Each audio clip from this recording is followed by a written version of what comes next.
Assalamualaikum warahmatullahi wabarakatuh.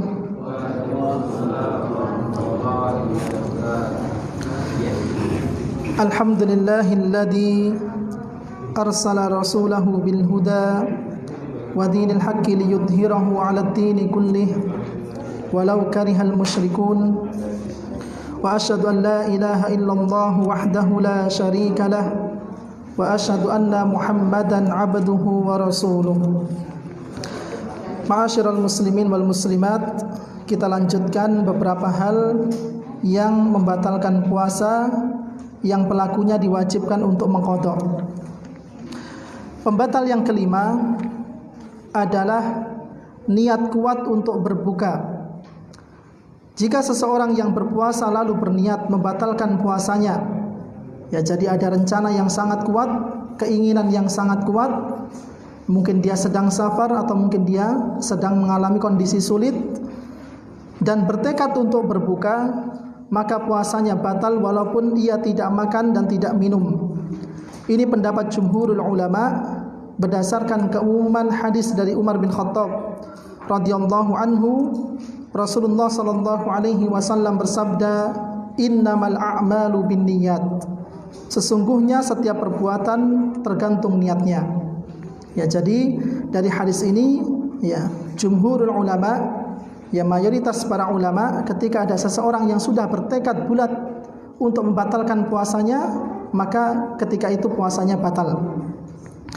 Kemudian yang keenam adalah murtad, keluar dari agama Islam. Ini juga membatalkan puasa sekaligus membatalkan amal-amal salihnya. Ya, ini tidak ada perbedaan pendapat di antara ulama dalam masalah ini. Sebagaimana firman Allah Subhanahu wa taala, "La in asyrakta la yahbatanna 'amaluka." Jika engkau mempersekutukan Allah Subhanahu wa taala, niscaya akan hapuslah amalanmu. Ya, jadi yang terhapus bukan hanya saja puasanya, yang batal bukan hanya saja puasanya, akan tetapi amal-amal yang dulu pernah dia kerjakan pun ikut batal ketika seseorang murtad dari agama Islam. Kemudian ada beberapa poin catatan sebagai pelengkap pembahasan kita pada malam hari ini. Yang pertama adalah seseorang yang meninggal dan memiliki tanggungan puasa, maka yang mengqadha adalah walinya. Dan yang dimaksud wali di sini adalah ahli warisnya. Ini sebagaimana sabda Nabi sallallahu alaihi wasallam yang diriwayatkan oleh Imam Al-Bukhari dan Imam Muslim, "Man mata wa alaihi siyamun shoma anhu waliyuhu." Barang siapa yang meninggal dan ia mempunyai tanggungan puasa, maka hendaknya ahli warisnya puasa untuknya. Ya, jadi misalnya ada seorang akhwat, ya ada seorang akhwat yang dulu mungkin punya hutang puasa dan dia harus wajib untuk mengqadhanya. Ya, maka ada baiknya seorang ummahat berpesan kepada suaminya. Ya, namanya ajal biasanya ya atau bisa saja menjumpai seseorang dalam kondisi apapun. Ya, mungkin berpesan kepada suaminya, ya dulu pernah mempunyai hutang puasa sekian-sekian. Maka ketika nanti seorang wanita ini meninggal dunia, maka bisa digantikan oleh ahli warisnya termasuk suaminya. Ya, maka saling mengingatkan. Begitu juga dengan suami, kalau misalnya ada tanggungan hutang, maka tidak mengapa dikabarkan kepada istrinya. Ya, agar nanti ketika salah satu di antara mereka yang meninggal, maka yang lainnya bisa mengcovernya. Kemudian yang selanjutnya, orang yang meninggal dan masih memiliki hutang puasa dirinci sebagai berikut. Yang pertama adalah udzur yang ada pada dirinya tetap ada, sehingga tidak mampu untuk mengqadha puasanya hingga ajal menjemputnya. Orang yang seperti ini tidak dibebani apapun. Demikian pula ahli warisnya dan peninggalannya tidak mengganti puasa dan tidak pula memberi makanan kepada fakir miskin. Artinya tidak ada kewajiban untuk mengqadha, bahkan tidak ada kewajiban untuk membayar fidyah. Misalnya ada seseorang yang mungkin ketika masuk 10 hari terakhir di bulan Ramadan, ya dia jatuh sakit. Ya, kemudian belum sempat untuk mengqadha puasa tersebut. Dia punya hutang 5 hari atau mungkin 10 hari. Kemudian udzur yang ada pada dirinya ini senantiasa masih melekat pada dirinya. sampai ajal menjemputnya. Maka dalam kondisi seperti ini maka masuk pada poin yang pertama. Ahli warisnya tidak ada kewajiban untuk membayar puasanya, bahkan tidak ada kewajiban untuk membayar fidyah. Kalau seandainya memang sakitnya tersebut masih melekat pada orang tersebut sampai menjemput ajalnya, artinya tidak ada kesempatan untuk mengqadha puasanya. Ini kondisi yang pertama. Kemudian kondisi yang kedua, udzur yang ada pada dirinya sudah hilang dan ia pun sudah sanggup mengqadha puasanya, namun hingga ajal menjemputnya ia belum juga mengqadha puasanya. Ya, ini berbeda dengan kondisi yang kedua. Ya, mungkin setelah jatuh sakit, ya setelah masuk bulan, misalnya bulan bulan Dzulqa'dah, Dzulhijjah, dia sembuh. Ya, ada kesempatan untuk mengqadha puasa yang dulu pernah dia tinggalkan. Ya, kemudian dia meninggal dunia, sementara ada kesempatan untuk mengqadha puasa tersebut. Maka wali dari orang tersebut wajib untuk membayarkan puasanya. Kemudian yang ketiga, seorang yang meninggal dan masih mempunyai hutang puasa nazar, maka ahli warisnya berpuasa untuknya. Ya, puasa nazar ini termasuk puasa yang sunnah atau yang dimakruhkan, yang diwajibkan. Ya, ada puasa Ramadan, ada puasa qadha, ada puasa nazar, ada puasa kafarah. Ini semuanya masuk pada puasa yang diwajibkan. Ini sebagaimana pendapat Syekh Abu Malik Kamal bin Sayyid Salim hafizahullahu ta'ala. Kemudian yang selanjutnya, apabila yang mengqadha puasanya adalah selain ahli warisnya, maka hal tersebut diperbolehkan. Ya, sebagaimana yang kita jelaskan kemarin, ya mungkin kondisi orang tersebut tidak mampu untuk mengqadha puasa. Ya, begitu juga ahli warisnya sudah tidak ada semuanya misalnya. Ya, maka tidak mengapa orang lain untuk menggantikan puasa yang orang tersebut tinggalkan. Ini sebagaimana pendapat Syekh Muhammad bin Ibrahim At-Tuwaijiri hafizahullahu ta'ala. Kita masuk pada hal-hal yang membatalkan puasa dan diwajibkan membayar qadha sekaligus kafarah. Ya. Yang pertama adalah jima'. Ketika seorang suami sengaja jima' dengan istrinya bukan karena keterpaksaan, maka batal puasa keduanya orang tersebut, dan keduanya wajib mengqadha dan kafarah diwajibkan kepada suami istri. Ini sebagaimana pendapat jumhurul ulama. Bedanya dengan poin yang sebelumnya, yaitu mengeluarkan mani dengan sengaja, maka ini dilakukan sendirian. Kalau pada poin yang pertama ini, maka ini dilakukan bebarengan. Maka dalam kondisi seperti ini dia terkena kafarah mughalladah, yaitu yang pertama memerdekakan budak, puasa 2 bulan berturut-turut, kemudian kalau tidak mampu memberikan 60 fakir miskin berupa makanan yang mengenyangkan, ya, atau makanan porsi orang dewasa. Ini sebagaimana hadis yang sangat panjang, ya, insyaallah tidak perlu kita bacakan. Dan dalam hadis ini menunjukkan bahwa kondisi seseorang yang miskin, ya, atau yang tidak mempunyai apa-apa, ini tidak menggugurkan qadha atau kafarah seseorang. Ya. Sampai Nabi SAW ketika menanya orang tersebut, ya, ketika sudah tidak mempunyai apa-apa, Nabi masih memberikan kesempatan, yaitu dengan apa? Memberinya sekeranjang kurma, agar sekeranjang kurma ini bisa digunakan untuk fidyah bagi orang tersebut.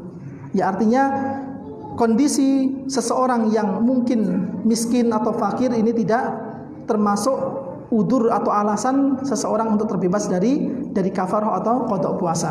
Ya, akan tetapi seseorang atau misalnya ahli warisnya bisa menggantikannya, atau mungkin orang lain. Ya, sebagaimana pendapat Syekh Muhammad bin Ibrahim At-Tuwaijiri hafizahullahu taala. Kemudian ada beberapa poin catatan. Yang pertama adalah apabila seorang suami jima' dengan istrinya pada siang hari Ramadan, maka suami wajib membayar kafarah walaupun tidak keluar mani. Ya, jadi perlu dipahami bahwa pada poin ini, poin yang ditekankan adalah maka suami membayar kafarah walaupun tidak keluar mani. Bukan membahas tentang siapa yang wajib membayar kafarah, tidak. Kalau membayar kafarah maka dua-duanya. Tetapi yang ingin kita tekankan pada poin ini bahwa meskipun seorang suami tidak keluar maninya, maka dia tetap membayar kafarah. Kemudian yang kedua, apabila seorang suami berjima beberapa kali pada satu hari bulan Ramadan, maka ia hanya diwajibkan untuk membayar kafarah satu kali, selama itu masih pada hari yang sama. Adapun kalau seandainya harinya berbeda-beda, maka setiap hari dihitung satu kafarah mughalladah. Ya, ini sebagaimana penjelasan yang disampaikan oleh pendapat Imam Malik, Imam Asy-Syafi'i, dan sekelompok ulama. Pendapat ini juga dipilih oleh Syekh Muhammad bin Ibrahim At-Tuwaijiri. Kemudian yang selanjutnya, apabila seseorang melakukan karena dipaksa atau tidak mengetahui atau lupa, maka puasanya sah, tidak ada qada maupun kafarah. Misalnya ada seseorang yang pingsan, jatuh pingsan, kemudian mungkin ya karena ada beberapa orang yang ingin melakukan sebuah keburukan, akhirnya orang tersebut dipaksa untuk, atau mungkin dipaksa untuk jima. Ya, maka dalam kondisi seperti ini, dalam kondisi keterpaksaan, maka tidak wajib untuk mengqadha, bahkan tidak wajib untuk membayar kafarah. Ya, ini sama saja apakah itu yang dialami seorang suami maupun seorang istri. Seorang yang menyetubuhi istrinya di siang hari pada bulan Ramadan, sementara istrinya haid, wajib baginya membayar kafarah. Qadha ditambah dengan sedekah 1 atau setengah dinar emas. Kalau seandainya dia menyetubuhi di siang hari bulan Ramadan, ketika darah haid itu baru keluar atau ketika masih deras-derasnya darah haid tersebut, maka kafarahnya adalah membayar sedekah 1 dinar. Kalau itu terjadi pada akhir-akhir masa haid, maka sedekah dengan setengah dinar emas. Ya, ini sebagaimana yang diterangkan oleh Syekh Saleh bin Saleh Al-Munajjid, yang mana 1 dinar itu seukuran 4,25 gram emas. Ya, jadi kalau setengahnya tinggal bagi 2. Ya, kalau seandainya itu memang terjadi di akhir-akhir masa haid. Adapun di awal-awal masa haid, maka dia bersedekah, bersedekah dengan 1 dinar emas.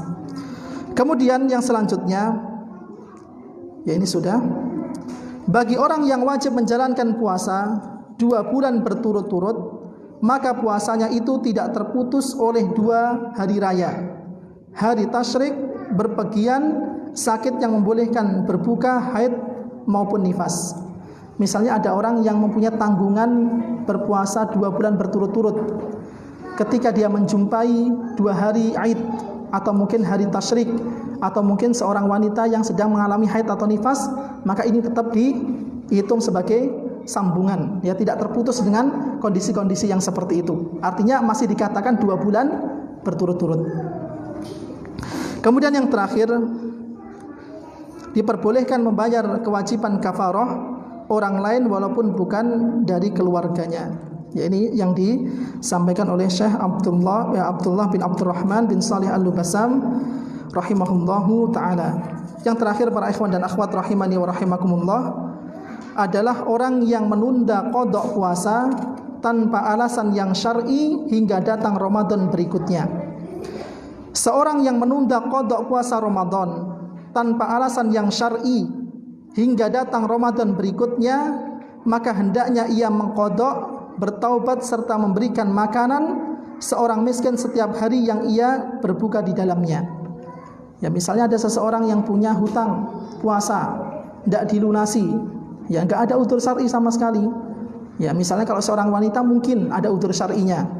Ya, mungkin dia sedang hamil atau mungkin sedang menyusui, yang mungkin tidak memungkinkan sebelum masuk Ramadan berikutnya dia harus lunas dari puasanya. Ya, mungkin ini udzur. Tetapi misalnya ada seorang laki-laki yang dia juga tidak sakit, dia juga tidak safar, atau mungkin yang lainnya, maka dalam kondisi seperti ini dia masuk pada poin yang kedua ini.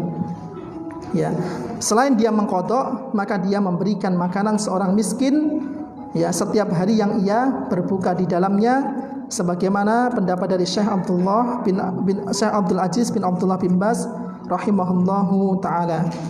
Baik, yang terakhir, para ikhwan dan akhwat rahimani wa rahimakumullah, mengqadha puasa Ramadan tidak wajib segera dilakukan. Qadha boleh dilakukan kapan saja, ada kesempatan selama belum masuk Ramadan berikutnya.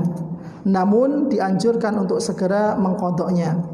Ya, ini sebagaimana riwayat dari Aisyah radhiyallahu taala anha, kana yakunu alayya as-saumu min Ramadan, fama astati'u an aqdiya illa fi Sya'ban. Aku memiliki hutang puasa Ramadan, aku tidak mampu untuk membayarnya kecuali pada bulan Sya'ban. Ya, artinya sebelum masuk pada Ramadan berikutnya. Tetapi ketika seseorang mempunyai hutang puasa maka segera dibayar, karena ini lebih menyegerakan kebaikan. Ya, bahkan lebih cepat atau segera terlepas dari kewajiban yang harus dia lakukan. Ya, wallahu taala alam. Ya, alhamdulillah, rukun yang keempat sudah selesai kita bahas. Ya, yaitu tentang fikih puasa Ramadan. Ya, sebenarnya masih banyak bab-bab yang berkaitan bulan Ramadan. Ya, ada i'tikaf, ada sholat tarawih dan lain sebagainya. Akan tetapi pembahasan yang sangat mendesak, yang sangat butuh kita untuk pelajari adalah tentang kitabus siyam, ya, khususnya puasa Ramadan. Ya, mudah-mudahan ketika kita nanti masuki bulan Ramadan, Allah masih menjaga keistiqomahan kita, semangat kita dalam menuntut ilmu, dan tentunya mudah-mudahan Allah Subhanahu wa taala masih memberikan taufiknya kepada kita semuanya sehingga kita bisa memaksimalkan bulan Ramadan. Ya. Ini tersisa satu rukun lagi, ya, yaitu tentang rukun yang kelima, ya, rukun haji. Nanti setelah ini insyaallah kita akan masuk pada rukun iman. Ya. Mudah-mudahan Allah Subhanahu wa taala senantiasa memberikan kemudahan kepada kita semuanya. Baik, sebelum kita akhiri, silakan bagi para ikhwan dan akhwat, kalau ada yang ingin disampaikan kami persilahkan.